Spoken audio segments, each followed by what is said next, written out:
After waiting for years, we've finally arrived. You've heard it mentioned. Generals does run on the Sage engine after all, which is the same one that powers Command & Conquer 3, and that game has some of my favourite effects in any RTS. Hinted at. I've talked a few times in other videos about how much I've played Command & Conquer 3 in my day.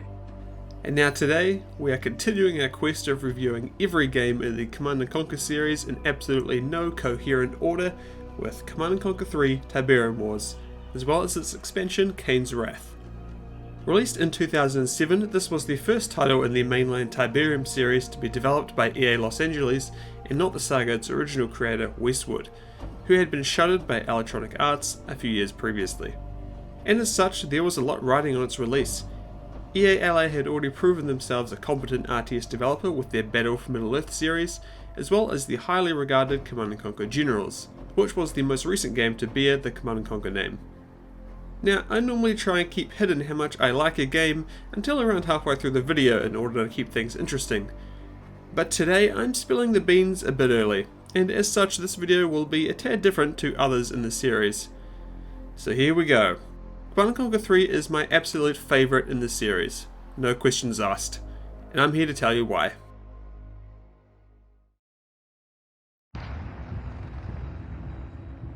Despite being handled by a different studio than its direct predecessor Tiberium's Sun, Command & Conquer 3 plays exactly how I would want its sequel to. All the expected trimmings are there: nod vs GDI, corny but charming storytelling, unique and interesting units, F&B cutscenes, the sidebar, and all with sensible and satisfying developments that you'd expect to have after waiting for 8 years. Starting up Tiberium Wars, you're given the option of either playing the campaign or diving into skirmish and multiplayer. Naturally, I chose the story mode first, and like nearly all games in the series before it, it's cheesy, charming, and full to the brim with those sweet full motion videos. It just wouldn't be the same without them, and I'm beyond glad that the developers were able to capture the atmosphere of the ones that came before it so well. And of course that the masterful Joe Kukin was able to reprise his role as Kane, and apparently not age a day since 1995. And just like CNC3's Forerunners, there is some familiar star power that you might recognise. Another expected feature is that there are campaigns for both GDI and NOD, and while it's recommended you begin with the former as it also acts as the game's tutorial, I'm a bit of a rule breaker over here, so it was NOD for me.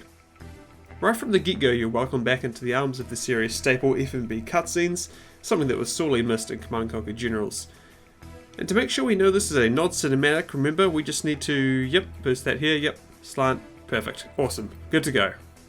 Once the game has caught you up to speed on what's going on, you're thrown right into the thick of the action, and it stays this way for the entirety of the campaign with a very entertaining story to boot.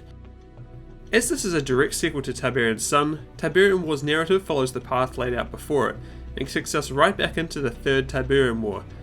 NOD's been quiet for nearly 2 decades, and as such GDI has pulled back on a lot of its military presence and has begun focusing its efforts on containing the spread of Tiberium, which is starting to cover an extremely concerning portion of the planet. I won't spoil the finer details if you're wanting to play it yourself, but I will say there's a lot of lore for series diehards, and while the conclusion does fall just a little bit flat for me personally, overall it's a great time. And that's in no small part to the enthusiasm of the actors and actresses conveying it, which we'll cover more later on. One teeny thing I do need to spoil though is the new faction, only because we will of course have to mention them when we talk about skirmish and multiplayer. The Scrin as they're called show up in both NOD and GDI's campaigns after you've got a decent way through. And once both have been completed you unlock a shorter specific one just for them. And lastly, in regards to the story, the expansion's also a touch different. As the title suggests, it's purely focused on NOD and its leader, and covers multiple time periods from the end of Tiberium's Sun to after Tiberium Wars.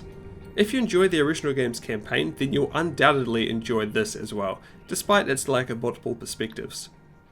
Okay, that's all I need to talk about regarding the actual story, so let's get on to the gameplay. Like I said earlier, Command & Conquer 3 is in my mind exactly what I would ask for as a sequel to Tiberium's Sun. Apart from the lack of GDI walkers, though Kane's Wrath does fix that. The gameplay is fast, satisfying, and easy to pick up, but with enough depth, mechanics, and systems to keep you engaged for as long as required for an action RTS.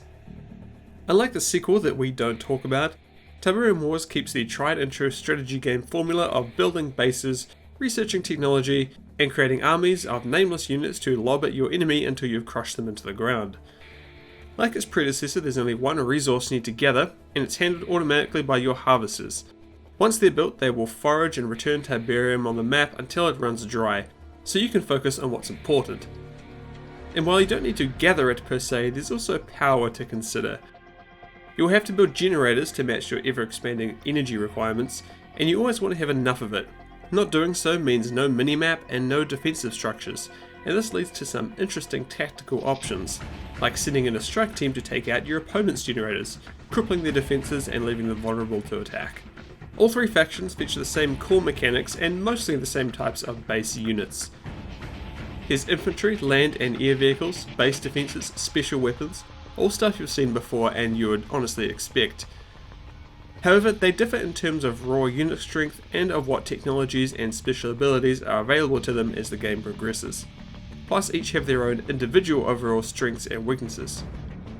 For example, on average, GDI units aren't as nimble as the others, but they're generally more powerful.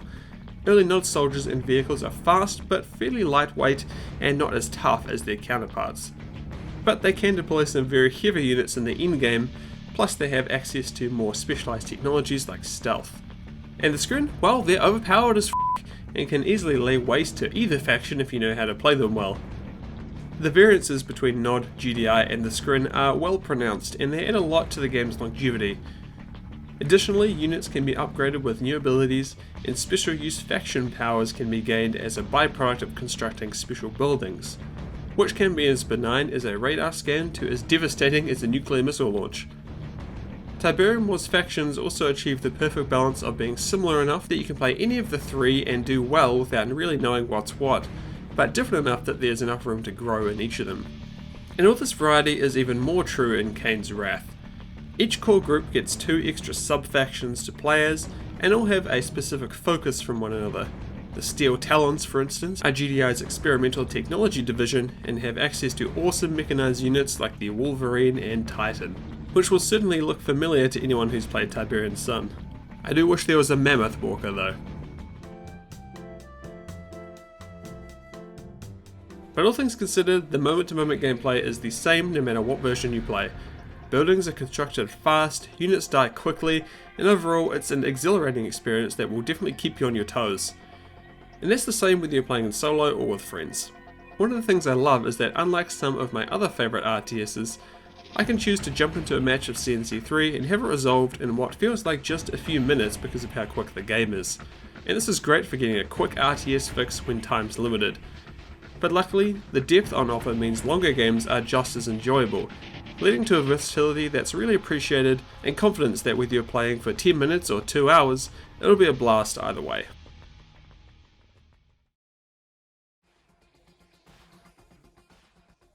Tiberium Wars gameplay is fun, action-packed, and still exhilarating to play even today, but it would be nothing if it weren't held up by the game's excellent audio-visual package. I've talked many times at length about how and why I love Sage, the game engine that's powered titles like Command & Conquer Generals and both entries in the Battle for Middle-earth series, and is back for Tiberium Wars in what I think is its best implementation. While individual unit interactions are nowhere near as satisfying and in-depth as in something like Company of Heroes, Tiberium Wars visuals shine when you have large forces going up against each other, and your armies are throwing down everything they've got. There's something about CNC3's graphics and effects that just, I don't know, it's hard to explain. Everything comes together so perfectly, and despite how many hours I put into it, I literally never get bored of seeing missiles fly through the air, laser beams melt enemy vehicles, and machine gun fire zip across the battlefield. It's great on its own, and it's perfect in combination with the game's audio and sound effects.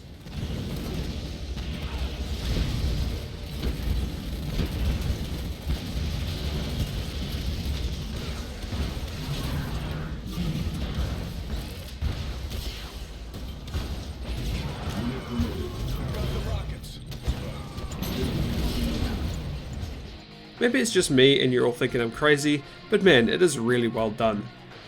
All things considered, the game's entire audio-visual experience is easily my favourite in the Command & Conquer series, and it could well be my favourite in any RTS, though Sins of a Solar Empire may have something to say about that. The only downside is that the engine itself is locked to 30 FPS, and while it can be unlocked with mods, that can have some adverse effects in terms of animations and the campaign, so use it at your discretion. But despite the game's age and FPS cap, visually it's still a joy to look upon today, and honestly I think it'll stay that way for a little while yet.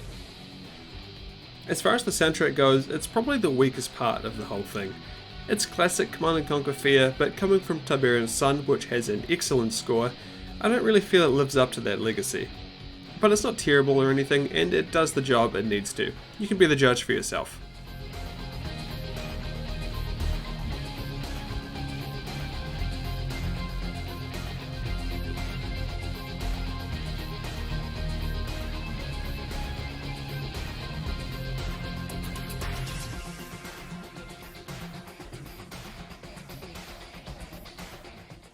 And lastly on audio, the voice acting and performances in the campaign's cutscenes are as good as they've ever been.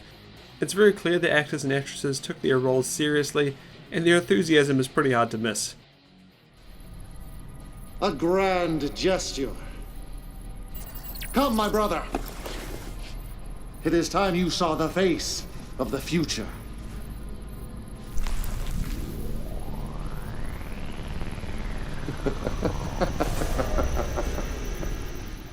Now, as for the game's compatibility on modern hardware, I'm very glad to report it runs like a charm on basically every system I've ever tried it on. No problems there. It's also very easy to purchase legally, something that can't be taken for granted with 12-year-old RTSs. And while I do remember it being available on Steam a while back, that's no longer the case, so buying it nowadays will mean you'll have to use EA's sluggish Origin launcher, so have fun with that one. The only issue you may run into with Tiberium Wars today is if you're playing multiplayer. Unfortunately, there are no official servers online anymore, so you'll be limited to using a third-party service such as Game Ranger or CNC Online. But luckily, both are fairly simple to get up and running. Or you could just do it the old-fashioned way and have a LAN with your buddies like the old days. Lastly, we can't forget about the mods. While it's not the biggest list I've ever seen, there's enough to satiate those looking to change up their experience. Whether it's a total or partial conversion, releases like Tiberium Essence, Mideast Crisis 2, and The Forgotten are all worthy contenders for your time. Out of what's available, I gave Tiberium Essence a shot, and it was awesome. There are lots of great new units with a heavy emphasis on units and buildings from Tiberium Sun, which is super cool to see as a big fan of that game. One negative is that depending on which version of the game you're using, installation of these mods requires a few more steps. But even then, it's only a few minutes work for a ton of fun.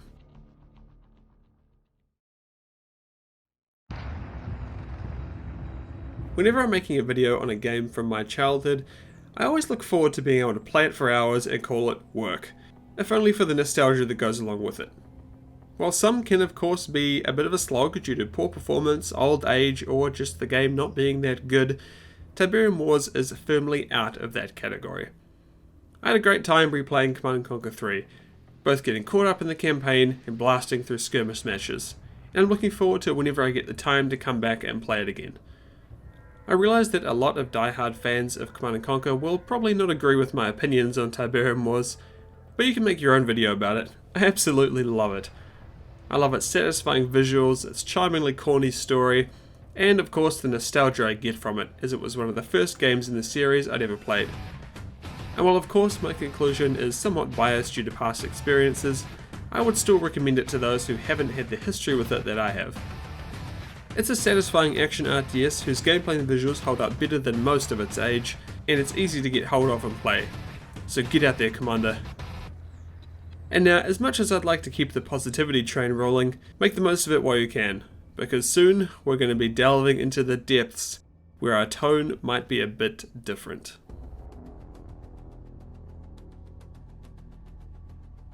Thanks everyone for watching. Now at the end here, I'd like to point you in the direction of our community Discord server. It's growing by the day and we have a ton of great people over there.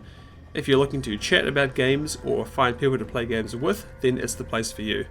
I'll also be occasionally looking for people to team up for old RTSs I'm making videos on, so if you want to get in on that, then there's a link in the description. There's also a link to my Twitter where you can follow for updates on the channel, and a link to my Twitch page where I stream 5 days a week. I hope to see you over there. Thanks everyone so much for watching, and I'll see you all next time.